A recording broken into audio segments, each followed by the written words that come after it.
as you usually do. No, we're going to keep it G. Oh, okay. That sounds all right. G as in gangster. Right. All right, welcome to Practical Shooting After Dark. Well, we're here to talk about shooting. On deck tonight, Mr. Park. Hello. And Mr. Kim. Hello. The Korean brothers. Maybe later Mr.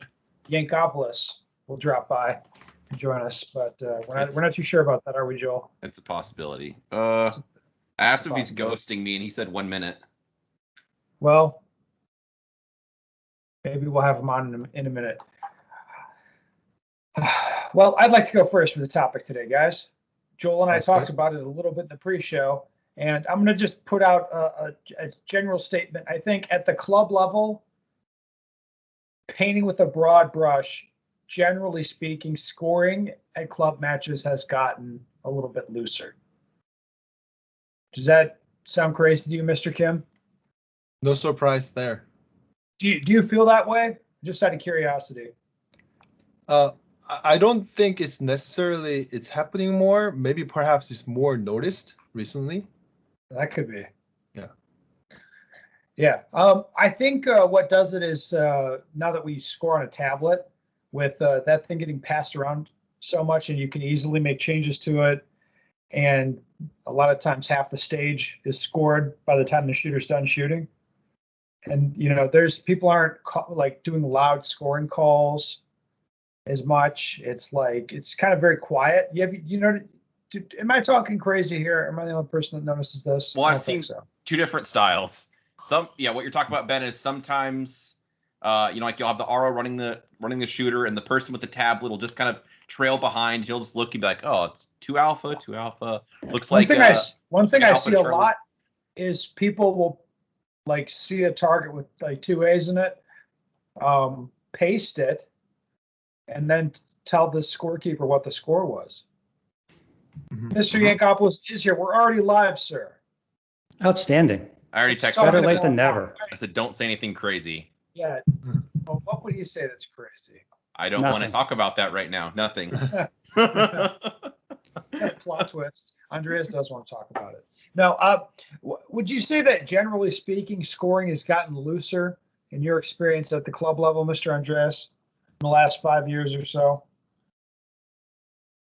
I would say it depends on the club and the overall attitude of the match directors.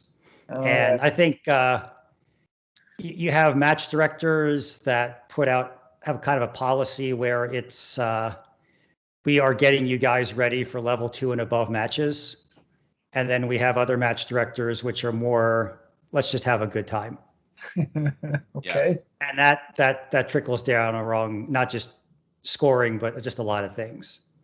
And I'm not going to say that one match is more fun than the other, but they're kind of different. Or one type of match, I should say, because we got a couple of clubs around here. Yeah. All right. Well, it was just an observation on my part that it does appear that scoring's gotten a little looser. I'm not sure what the reasons for it are. I think there's a bunch of them. So kind of what we were talking about, like Andreas said, I think there's 2 different types. Whereas one guy just follows around with the tablet and he'll just plug him in and here's what you got, Ben, surprise. Or my club, that crap doesn't happen, being straight with you. So it's my club matches are ran like a level 2 match. So it's unload, show, clear, whatever. You go walk the targets. The RO calls out the scores. The scorekeeper repeats them back. They're walking with the shooter, and that's just the way monthly matches work. And then there's none of that perfect double crap. Even if Ben turns up at my club match, and Ben will be like, "Oh, I think that's 2." I'll be like, "Oh, guess what, Ben? I don't think that is." It doesn't. It would not matter who you are. Officiating is pretty serious business at my club match. None of that crap happens. But to talk a little bit crazy, I know that stuff does happen elsewhere. So, like Andreas said, I think the match director or kind of the the core guys kind of set the tone for what the matches are going to be. And I think you also have different squads.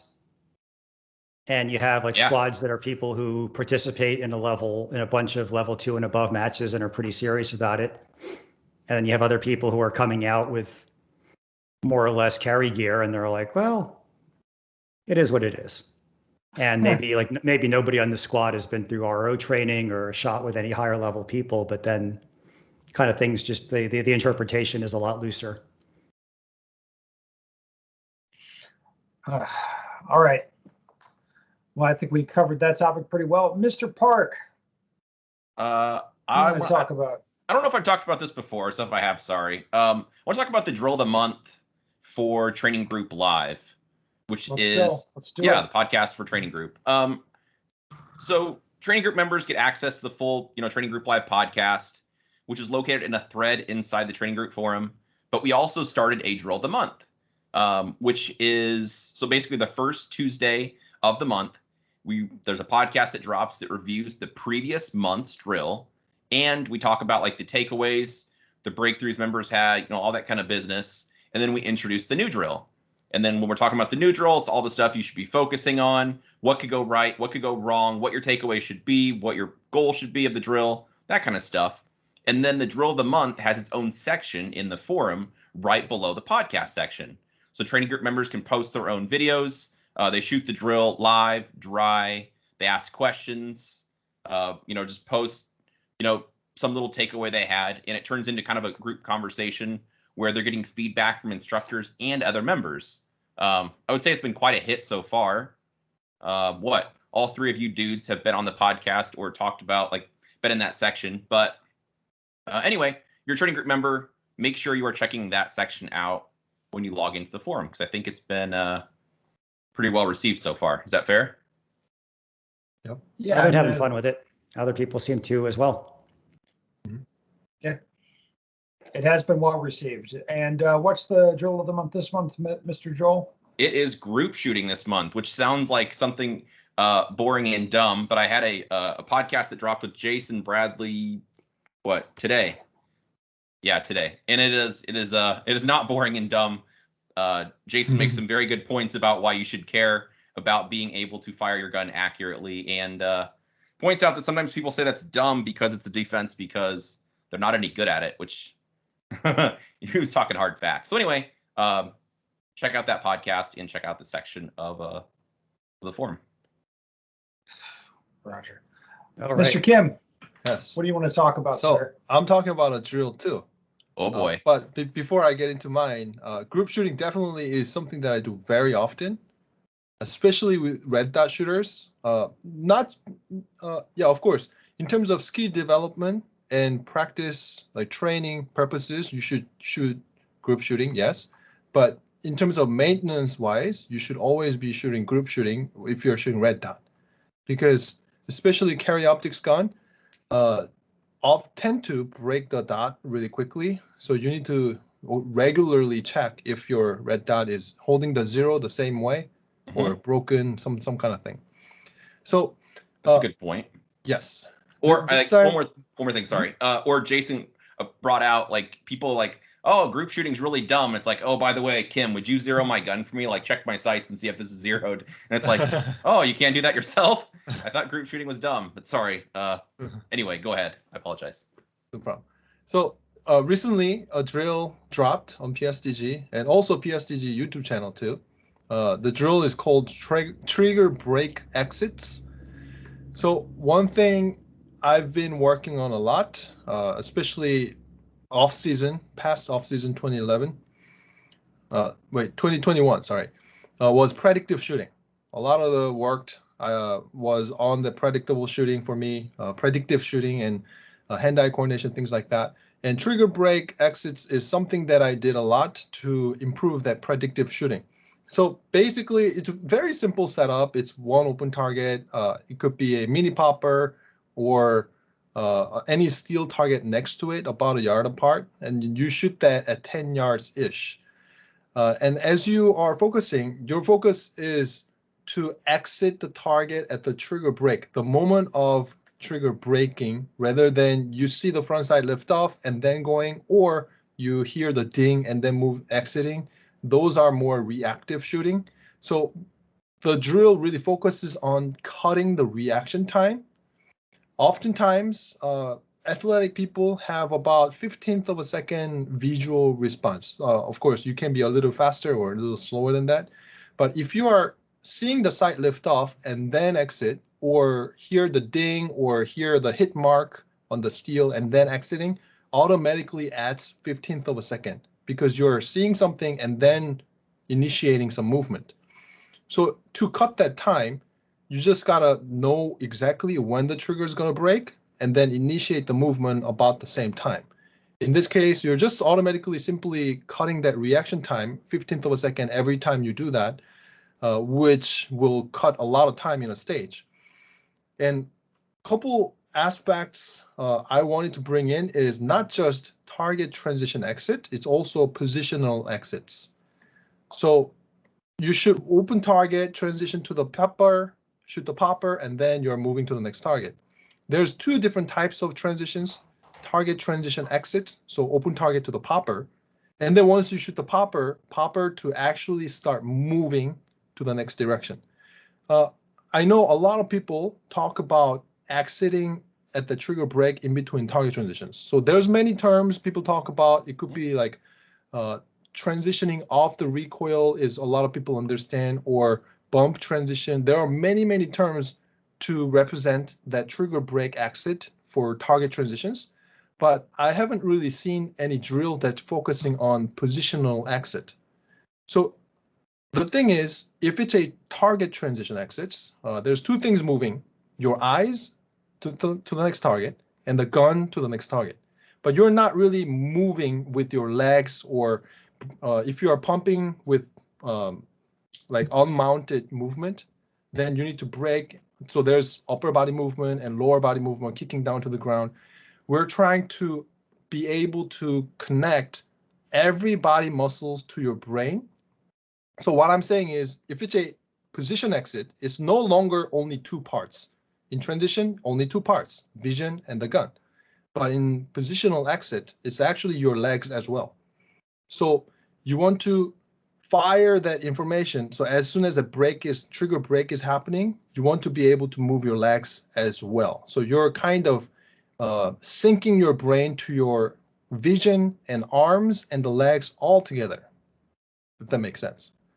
So that really helped me to cut some time in the stage, especially without speeding anything up, to be honest. It's just we're working on that nervous system firing, the information quicker, just responding to that trigger break, rather than you develop the muscle to speed up your movement. Is a totally different thing. This is about cutting the reaction time. And in our sport, there's so many aspects that you can cut out that reaction time and just have a faster time. Like, for example, some people say, hey, that shooter doesn't look fast, but why is his time so faster than this athletic guy? And most of the case, it'll be, nervous system or predictive exit and actually eliminating that reaction time. So it's a very good drill. Very low round counts too, just 6 rounds. And that's on YouTube? That's on YouTube, PSTG, YouTube. All right. Yep. Mr. Andreas, time for some crazy talk, right? Oh, I got something totally crazy. Okay. So when you get asked a question by several people in a week, that means that probably other folks have it. And just thinking back to, I think a lot of people now are learning shooting by watching videos on YouTube. And how to say it? I've gotten questions on, well, my match performance is not matching up with my drill performance. And I think some of these are people that I know in many cases, and I've seen them shoot drills, and they can shoot drills very well. And what I think, if you're only learning shooting by watching top guys on YouTube, is that you're not getting any of the stage programming, like how to visualize a stage and really turn that constituent skills into a smooth execution of a stage. So you've been working on this a lot lately. Yeah, this is something I've personally been working on a lot and has done very well for me. But it's fun to get the same question coming back at me, and just thinking about how are people learning shooting, or how are these particular people learning shooting, and noticing that, yeah, there in many cases watching YouTube videos and copying what they see on there. And I think that's pretty good for developing a good draw and developing a decent stance and such, but it doesn't really tell you how the magic happens or how the top guy is really getting the magic to happen when the buzzer goes off. Yeah, I like that a lot. Where you're like, so this should be like a C-class guy training on 1/6 drill. He was just explaining the trigger break exit. Like if you're in C-class, you don't need to work on trigger break exit, do you, Mr. Kim? No, not really for C-class. I would say I'm seeing it more in people who are at B-class or so, and they're looking very awkward. Like they can shoot a drill smoothly, but they can't shoot a stage smoothly. Yeah. Or you can just, when you watch them shoot, you can kind of see that like they're having to stop and think about what's happening next. Or something goes wrong and it completely throws them. They're like, something just went wrong. And it's not just when you see somebody who's good, who screws up, they just kind of fix the problem and move on like nothing happened. Like if you were to look at a good shooter after a big mistake, if you watch the rest of their stage, you couldn't tell that they had screwed up earlier because the rest of it just kind of continues as they visualized it. Versus, I guess, if somebody's more having to think their way through the stage and doesn't really have the cues about when I see this, when I do that, when this happens, that happens. If that's not really burned in and something goes very wrong, I think it's a lot more jarring in that case. Mm-hmm. If that's how you're running stages. Yeah. One thing that Ben fixed me and got my score up really a lot was when I first took his class.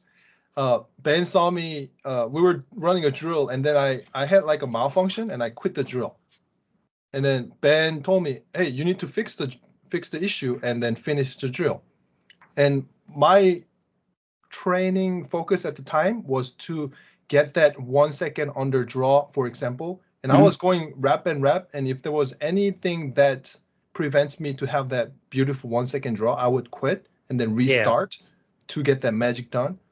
So when I was shooting a match, the Kimmy magic. So when I was shooting a match, if I fumble, reload, or any mistake, will throw whole entire stage crap. Yeah, that's not good. And yes, then that Ben's just telling me, hey, you gotta finish the drill rather than trying to have the magical perfect one run. That's not realistic. You just need the magic one run for Instagram, though. That's all that really matters. That's why you go to the range, right, Kim? Yes, that's what only mattered at like when I first started. Yeah, man. Why else even go to the range? Yeah, so I don't know if any shooters are on YouTube talking about programming or mental rehearsals and such. I don't know if that's a thing yet. I think I might have something that I put up. Something on Training Group. No, I put it on YouTube as well on my YouTube account. Was that those class? Yeah, maybe. I think we did talk. Yeah, you did talk about queuing on the stages and stage planning. Yes. Talked about some of that. All right. The biggest problem I'm encountering right now is me shanking my shots. When I try and go fast, I grip the gun too tightly, and all my shots go to the left. I feel like doing the build drill about 100 times would fix this problem. However, that's a lot of ammo to be shooting in these unprecedented times. Are there any exercises that you would suggest that don't require ammunition? Would it be useful to use a 22 pistol to run the build drill a couple dozen times, considering the problem is my trigger pull muscles and not really the recoil itself? Okay, so from me reading this, it sounds to me like the guy understands the problem. And he understands the potential solutions. A specific recommendation I would make is if you have a single action gun, turn the safety on. If it's like a double single, like turn the safety on if it has one and cock the hammer. And then the trigger will be set in the correct spot and you can really press into it hard with the safety on without the trigger moving. If you have a Glock or something, it's just gonna go dead. But do that trigger, do the doubles drill or whatever in dry fire, do that. And if you're pressing the trigger really aggressively, you should simulate the problem. You should see the sight moving, and you want to learn to put a lot of pressure back into the gun without anything moving. That's the drill that I use. Any other specific recommendations for this, guys? I mean, it's going to show up in it's going to show up in dry fire. If you're pulling the trigger hard and fast. Yes. Yeah, I mean, if your dry fire is honest, then you're going to notice it. And what he could do is go to the range, shoot a bill drill, make it happen, and then immediately dry fire, using what you described with locking the hammer back. And he should see it. I mean, just do it exactly the same way in dry fire as he did it in live fire a second ago. And it's going to show up. Some bad news about this regarding the ammo. I don't think the 22 is really going to do it. You'll just find that really easy to shoot. Yes. 22 doesn't do it. And this is the thing that you kind of do need to shoot ammo to do this, unfortunately. The dry fire can help a lot. You can learn it with very few rounds, but you're going to need some rounds. You're going to need some. I agree. Trigger control at speed is another good one also. If you grip the gun hard, like you are ready to shred with real ammo. And if you relax your hands, or you kind of press the trigger, not as fast as you possibly can, trying to make the hammer fall or the striker fall before the end of the beep. You kind of just relax. You just gently press the trigger or take your time. Then obviously you won't recreate those issues. So I think like what you guys are saying, like trigger control at speed, you're jamming the trigger hard and fast, like immediately. And like Ben saying, having a thumb safety on and like jamming through the trigger hard again, then you're pressing the trigger way harder than if you were, like you have live ammo. So this can be fixed without a gun too. So this is something that like I saw most best feedbacks when I am teaching. So this is on PSTG. It's called hand wrist separation exercise. This doesn't require a gun. So what it is basically usually it's on the firing hand, right? You grip your firing hand wrist with the support hand, and then completely relax the firing hand, and then start moving the wrist up and down, and with complete relaxation. It should move, wrist is bending around. And then when you keep doing that, like on your own imaginary cue, try to stop that wrist bending from up and down. Then you're gonna immediately feel you have to engage your forearm muscles to lock your wrist. First, this wrist has to be solid because of the recoil management and all that. Now, as you are locking that wrist, firing hand side wrist, try to pinch your hand muscles and then see if your fingers are like curling in like a fist, or you're opening up like super tense, fingers going really rigid. Check the tension, hand tension. And then now stop that exercise. And then as you just start it again, try to remember what the hand tension felt like when you're relaxed. And then now focus on that relaxed hands. And then curl your wrist up and down again, just using your support hand side. And then try to lock that again. Try to maintain that relaxed hand feel and the fingers. So now this exercise is trying to separate the hand tension and the forearm tension so that you can lock your wrist without tensing up your firing hand. When your firing hand is tensed up, the first thing a lot of people notice is fingers either curling in or curling all the way out and locking everything fingers. So when you actually try to manipulate the trigger, oftentimes you will curl 4 fingers or 5 fingers all together too. And they can definitely create the low left shots because you're no longer individually moving your trigger finger. So in order to individually move your fingers, like if you're a guitar player, you will probably know this already. Your fingers has to be staying relaxed. If they are curling in or locking all the way straight, the first thing that's going to go away is being able to move individually. So that's one of the exercises I tell people to do. That not only helps the trigger control, but also helps the recoil management. Now your gun should be managing the recoil without firing hand tension, because especially with the firing hand, you're gripping directly behind the gun, so you don't really have to grip as hard as support hand. Support hand is all around, but except the back of the gun. When the recoil kicks straight back, if you are gripping the back of the gun, which you cannot do with the support hand, so support hand has to be gripping a lot harder, but firing hand, the necessary amount of grip pressure is significantly less. So by relaxing your firing hand, first, you can relearn the hand tension and keep shooting more rounds and more rounds without getting tired, because simply your firing hand is not working as hard. And also your other benefits we already talked about. But that exercise is, you can do it in the airport, you can do waiting on the red light on a signal, anywhere. All right. That's why they call you the professor. Thank you. Yeah. All right, listeners, if you have any questions you'd like the answer to, go to bensticker.com. Send me your questions. We do love to hear from you. Thank you for coming on, guys. Much appreciated. Thank you.